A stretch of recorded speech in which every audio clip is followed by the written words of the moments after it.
Teoría de comunicación de masas. Este proyecto fue realizado por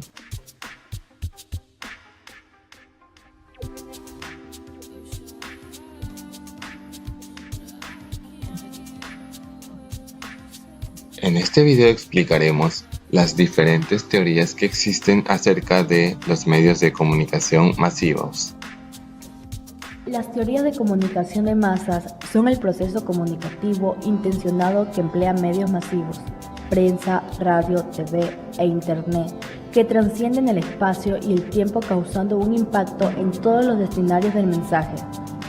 La idea de masas se define como la pérdida del individualismo y con esta nueva imagen acerca de la sociedad surgió a partir de 1930 un nuevo campo de investigación que se encargó de abordar el estudio de los medios masivos de comunicación y su fuerza para manipular a la sociedad. Los estudios pretendieron abordar la propaganda política y sus efectos en la sociedad. La necesidad era obtener y divulgar conocimientos sobre el control de la opinión pública. Con el recuerdo del nazismo, que difundía contenidos propagandísticos para afirmar la noción del patriotismo y la necesidad de ofrendar la vida en guerra, nace la idea de abordar teóricamente la comunicación como un sistema de manipulación para manejar las decisiones en pos de interés para el poder de turno. De acuerdo con esto podemos abordar lo que fue la primera teoría de la comunicación. La teoría de la aguja hipodérmica. La teoría de la aguja hipodérmica, también conocida como teoría de la bala mágica, se desarrolló en 1900 y 1940. No tiene un autor específico, pero es enunciada por primera vez por Harold Laswell en su libro Técnicas de propaganda en la Guerra Mundial 1927. Esta teoría consiste en que los mensajes emitidos por los medios de comunicación influyen directamente en los receptores. Inyectan una información con un contenido que se da por cierto, por ejemplo, que se desató una guerra y de ninguna manera requiere ser verificado.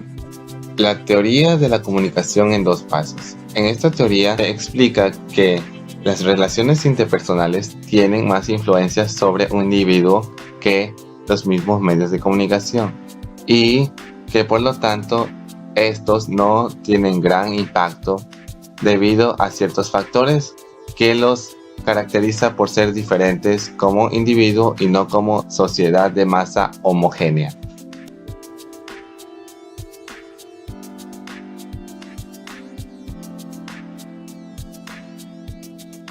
Dentro de esta teoría se identifica a un individuo en particular a quien se lo conoce como líder de opinión.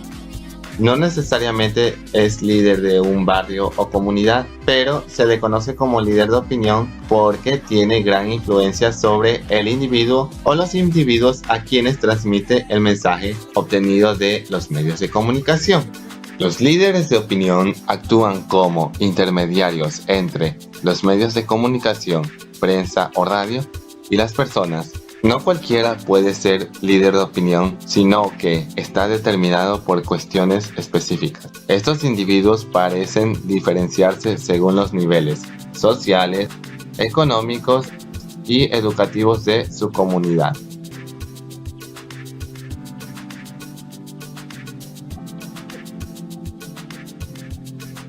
Los orígenes de esta teoría se remontan a los inicios de la investigación empírica, que tenían relación durante la década de los años 30. En ese entonces se consideraba la audiencia como pasiva, y el enfoque estaba más sobre lo que los medios generaban a las audiencias para poder comprender el por qué la gente los consumía tanto.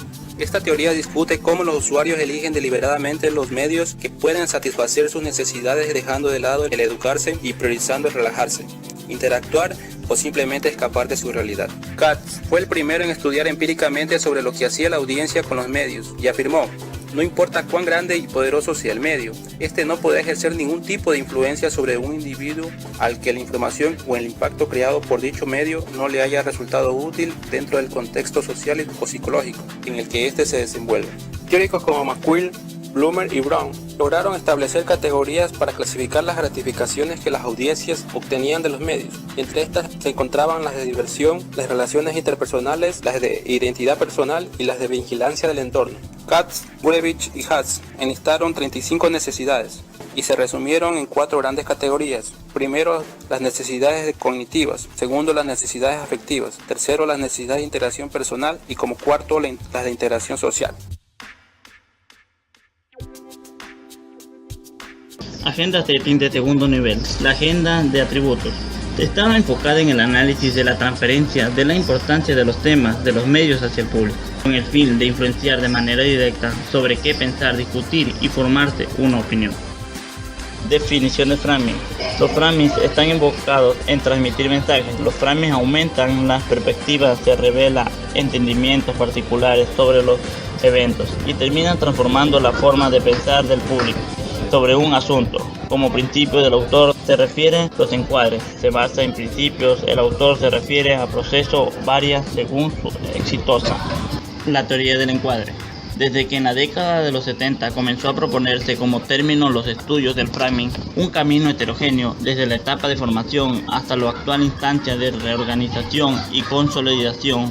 Pese a las primeras incursiones hechas en los años 70 desde el campo de la psicología y la sociología, asumieron que el framing da cuenta de cómo se contribuye la realidad en el lenguaje y en las interacciones personales. Definición de framing. Los framings están enfocados en transmitir mensajes. Los framings aumentan las perspectivas, se revela entendimientos particulares sobre los eventos y terminan transformando la forma de pensar del público sobre un asunto. Como principio del autor se refiere los encuadres. Se basa en principios. El autor se refiere a proceso varia según su exitosa. Las etapas de la comunicación, el encuadre de los emisores. Punto 1. La realidad social inabarcable para la mente humana atraviesa el tamiz de los medios que simplifican sus múltiples dimensiones, convirtiéndola en un producto informativo. En este proceso, los encuadres noticiosos son dispositivos sociales unificadores que reducen la complejidad de un asunto y lo vuelven comprensible al actual, en constancia con los esquemas subyacentes y las audiencias. Las instancias de elaboración y tratamiento de las noticias es estudiada por la sociología y las redacciones. Punto 4. Con los criterios profesionales e intereses personales, las institucionales como factores de determinar los criterios de contractibilidad utilizados al convertir un acontecimiento en noticia. Punto 3. En el ámbito de la comunicación, se opone a las ideas de que es posible alcanzar la objetividad informativa al asumir que las rutinas periodísticas son una forma de componer una noticia y los afectos de mejor de la sensibilidad de las audiencias. Punto 4. Algunos investigadores afirman que los framings resultan una de las construcciones sociales cuales los medios se han insertado y actúan con el diálogo de las pautas culturales dominantes. El encuadre de la noticia. No es fácil encontrar autores que contemplen los encuadres exclusivamente en esta segunda instancia del proceso comunicacional. Los framings del texto, también denominados encuadres noticiosos, la noticia que surge del codicción ámbito del periodista no es una función de relatar los acontecimientos, se pone al foco en el proceso, denominado framings si es el cambio de los vínculos de las percepciones o evaluaciones individuales generales en el público.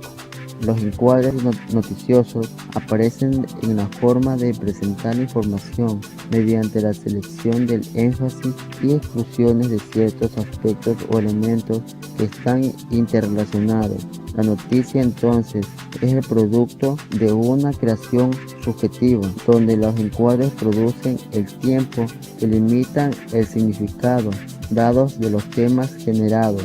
Diferentes formas de ver la realidad proponen listas de 11 puntos focales para medir los encuadres noticiosos: titulares, subtitulados, fotos, epígrafes, encabezados, selección de citas de fuentes, logos estadísticos y gráficos, afirmadores y finales párrafos. El encuadre de las audiencias.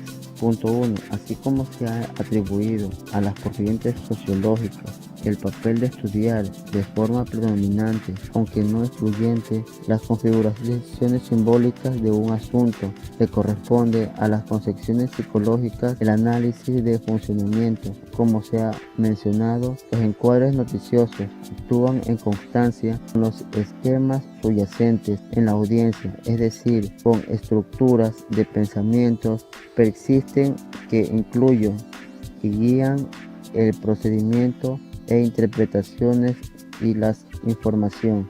Punto 2. La interpretación de un papel que deriva de las recepciones de un mensaje es función del mensaje y de los saberes de las audiencias que aparecen durante mi proceso de interpretación.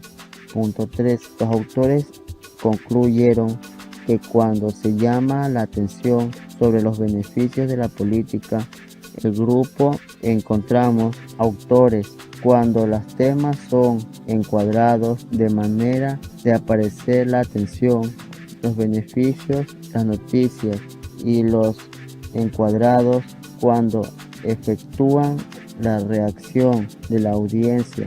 Concentradamente comprobaron que cuando los fármacos dominantes en las coberturas mediáticas son los estratégicos de falúa protagonismo de los autores, sus motivaciones. Punto 4. La influencia de los encuadres en el tipo de responsabilidad política que otorga a las personas nutriéndose de teorías de la atribución, de las sumas, las búsquedas por alcanzar conceptualización del término encuadre depende de la parte de la instancia de comunicación que se procuró indagar de algunos autores.